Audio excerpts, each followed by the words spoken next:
Hi, hello! Kumusta na po kayo?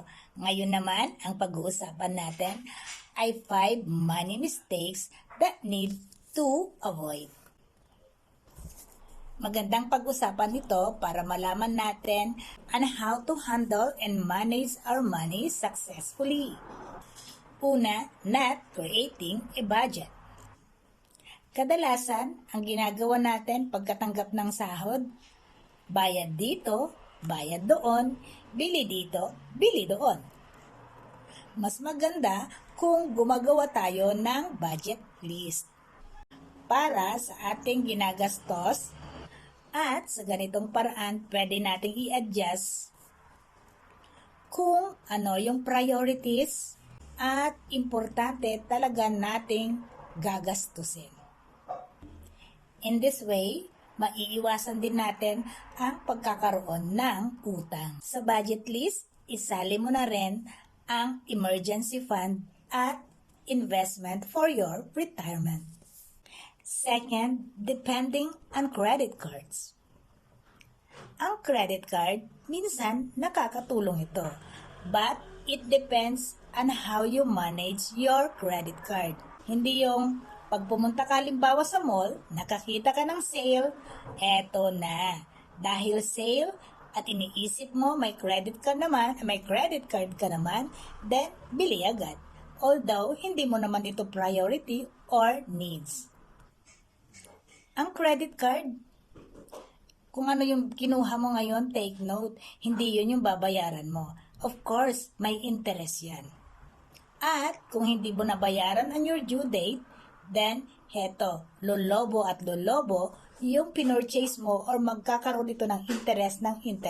Then, you will just realize na napakalaki na ng utang mo.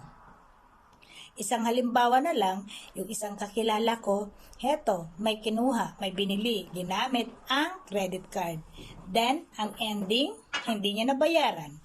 Tumawag ang bank, ganito na ngayon ang total ng kanyang babayaran. So, talagang once you gumamit ka ng credit card, kailangan talaga may control ka sa sarili mo. Or, it is better not to use a credit card para hindi ka rin mabaon sa utang.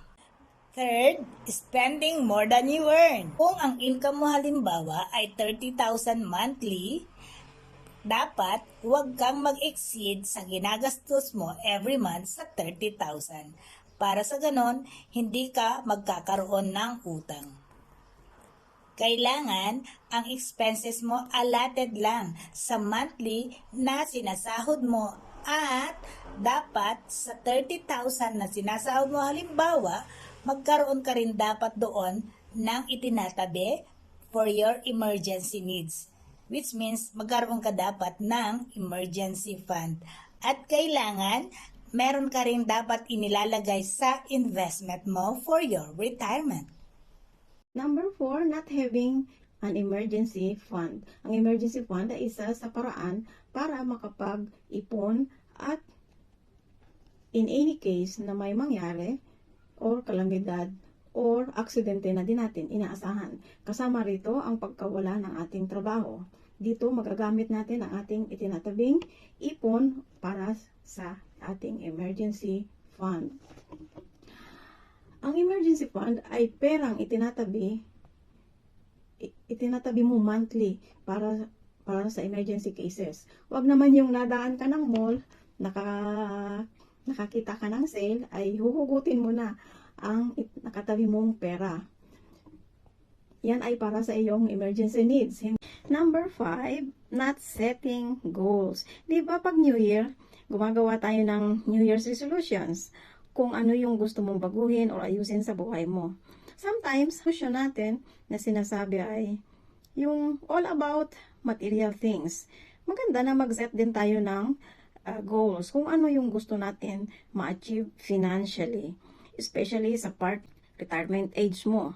Or kung paano mo makikita ang sarili mo kapag ikaw ay mag-for good na or retired na. It is better to set your goals at ilista mo ito para ma-inspire ka.